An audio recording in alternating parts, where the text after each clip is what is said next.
Good morning, class 8th. Today we are going to start new lesson, crop production and management. As you all know that all living organisms require food. Food gives us energy and we get this food from plants and animals. In order to provide food for a large population, regular production, proper management and distribution of food is necessary. So let's start with agriculture practices. What is agriculture? Till 10,000 BC, people were nomadic.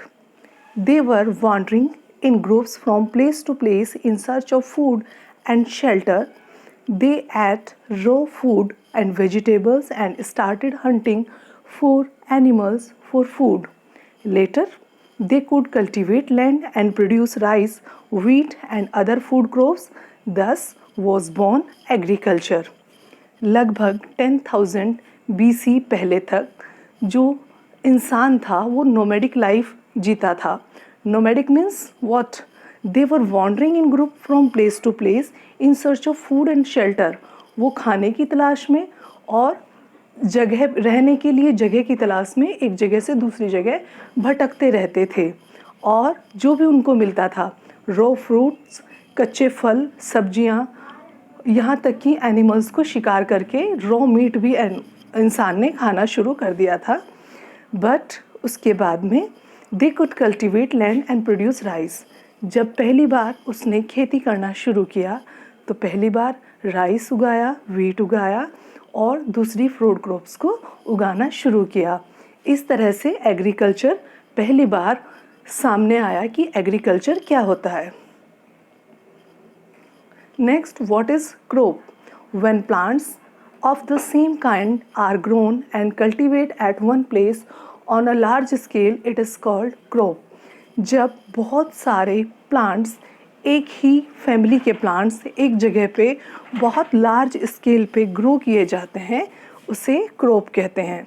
For example, crop of wheat means that all the plants grown in a field are that of wheat. It means पूरे field में जो crop grow की गई है वो wheat की ही है. ज़रूरी नहीं कि वीट की ही क्रॉप हो, वीट भी हो सकता है, राइस भी हो सकता है, मेज़ भी हो सकता है और इन सब के अलावा दूसरी क्रॉप भी ग्रो कर सकते हैं एक जगह पे एक साथ. You already know that crops are of different types like cereals, vegetables and fruits. These can be classified on this basis of season in which they grow. India में क्रॉप्स बहुत तरह की होती हैं. उसमें से सीरियल्स कुछ अनाज होते हैं, वेजिटेबल्स कुछ सब्जियां होती हैं एंड फ्रूट्स कुछ फल होते हैं. लेकिन सीज़न के बेस पे इनको डिवाइड कर दिया गया है जिस सीज़न पे ये ग्रो की जाती हैं. Despite this diversity, two broad cropping patterns can be identified. These are kharif crops and rabi crops. ये सोशल साइंस में हम पहले भी पढ़ चुके हैं, अब साइंस में इसको दोबारा से पढ़ेंगे. डाइवर्सिटी के बेसिस पे क्रॉप्स को टू पार्ट्स में डिवाइड किया है, खरीफ क्रॉप्स और रबी क्रॉप्स. सबसे पहले स्टडी करेंगे kharif crops.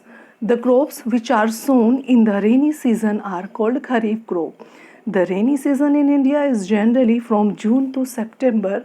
Paddy, maize, soybean, groundnut, cotton, etc. are kharif crops.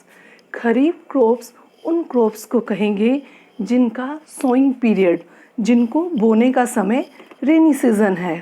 Rainy season India में कब से कब तक चलता है? जून से लेके सितंबर तक. इट मीन्स जून से लेके सितंबर तक जो भी क्रॉप बोई जाएंगी उन्हें हम खरीफ क्रॉप कहेंगे. एग्जाम्पल्स हैं पैडी, धान, मेज़, soybean, groundnut, cotton, etc. Next is Rabi crop. The crop grown in winter season are called Rabi crops. Their time period is generally from October to March. India में winter का time कब होता है? अक्टूबर से लेके मार्च तक. इट मीन्स इन महीनों के दौरान जो फसलें बोई जाएंगी उन्हें रबी क्रॉप्स कहेंगे. Examples of Rabi crops are wheat, gram, pea, mustard, and linseed. Beside these pulses and vegetables are grown during summer at many places. लेकिन इन रबी और खरीफ के अलावा भी इंडिया में बहुत सारे क्रॉप्स हैं जो अलग अलग जगह पे अलग अलग सीज़न में ग्रो की जाती हैं।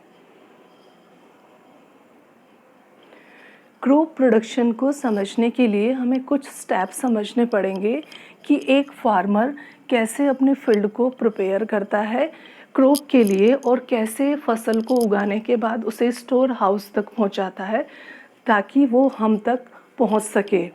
इन this we follow this step. First one is preparation of soil, sowing, adding manure and fertilizer, irrigation, protecting from weeds, harvesting, and last one is storage. So let's start with preparation of soil. The preparation of soil is the first step before growing a crop.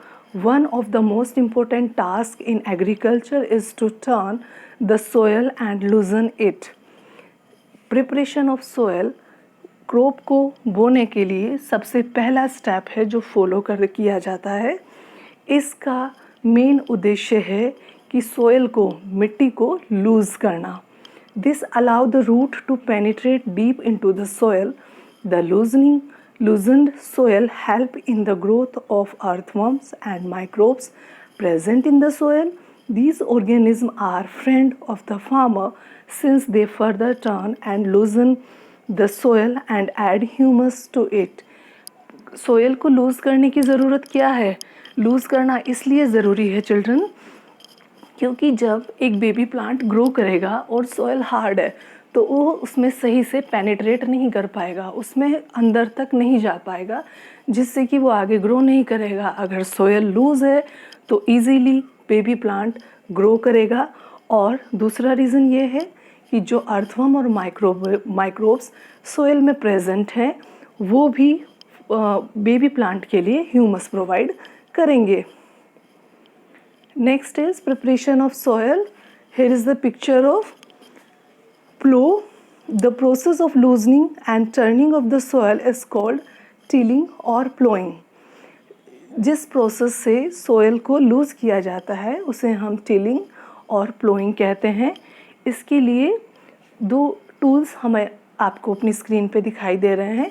एक है प्लो जिसे हम हल भी कहते हैं और हमने सभी ने देखा हुआ भी है ये। दूसरा है टिलिंग टूल जो सामने आपको दिखाई दे रहा है। इन दोनों टूल्स की हेल्प से फार्मर्स सोयल को लूज़ करते हैं। This is done by using a plough. Plow are made of wood or iron. If the soil is very dry, it may need watering before plowing. The plowed field may have big pieces of soil called crumbs. It is necessary to break these crumbs with a plank. जब soil को loose किया जाता है प्लो की help से, हल की help से जब सोयल को लूज़ कर लिया जाता है तो उसमें सोयल के बड़े बड़े क्रम्स दिखाई देते हैं। अब ये क्रम्स को स्प्लिट करना बहुत ज़रूरी है तो उसको स्प्लिट करने के लिए प्लैंक यूज़ किया जाता है जिससे कि सोयल की सरफेस लूज़ हो जाती है और फ्लैट हो जाती है। Before sowing the seed it is necessary to break soil to size of grains to get better yield. This is done with the help of various tool. The main tool used for this purpose are the plough, hoe and cultivator. अब seeds को बोने से पहले यह ज़रूरी हो जाता है कि सोयल के जो पार्टिकल्स हैं उनका साइज़ काफ़ी बारीक हो जाए। उसको बारीक करने के लिए हम बहुत सारे टूल्स को यूज़ करते हैं जिसमें कि हो, प्लो और कल्टीवेटर ये मेन है। Next is plough. Plow is being used since ancient times for tilling the soil, adding fertilizer to the crop, removing the weeds, scraping of soil, etc. Plow हमारे देश में बहुत पुराने समय से यूज़ हो रहा है जो सोयल को टिलिंग करने में यूज़ किया जाता है। कभी कभी फर्टिलाइज़र्स को ऐड करने में किया जाता है और कभी कभी वीड्स को रिमूव करने में भी प्लो का यूज़ किया जाता है। It contain a strong triangular iron strip called ploughshare. ये एक ट्रायंगुलर आयरन की स्ट्रिप का बना होता है जिसे प्लोशेयर कहते हैं। The main part of the plough is a long log of wood which is called a plough shaft. इसका मेन पार्ट वुड की बनी हुई एक लंबी लॉग होती है जो प्लो शाफ्ट कहलाती है। There are a handle at one end of the shaft. इस शाफ्ट के एक एंड के ऊपर एक हैंडल भी होता है जिसे पकड़ के इसको बैलेंस करके सॉइल में चलाया जाता है। Next is hoe. It is a simple tool which is used for removing weed and for loosening the soil. It is a long rod of wood or iron. A strong, broad and bent plate of iron is fixed to one of its end and work like a blade. It is pulled by animals. Hoe प्लो का ही latest version हम कह सकते हैं। ये भी एक simple tool है जिसका मेन फंक्शन होता है वीड्स को रिमूव करना और सॉइल को लूज़ करना। इसमें वुड या आयरन की बनी हुई एक लॉन्ग रोड होती है जिसके ऊपर एक स्ट्रॉन्ग मेटल की बनी हुई प्लेट होती है, स्पेशली आयरन की बनती है, जो इसके एक एंड पर फिक्स होती है और इसको एनिमल्स के द्वारा खींचा जाता है। Next is cultivator. Now a days plowing is done by tractor driven cultivator. The use of cultivator saves labor and time. आजकल प्लोइंग के लिए कल्टीवेटर का यूज़ किया जाता है जिसे ट्रैक्टर से खींचा जाता है जिससे कि लेबर और टाइम दोनों ही बचते हैं। This is all for today. We will continue this lesson in next video. Thank you.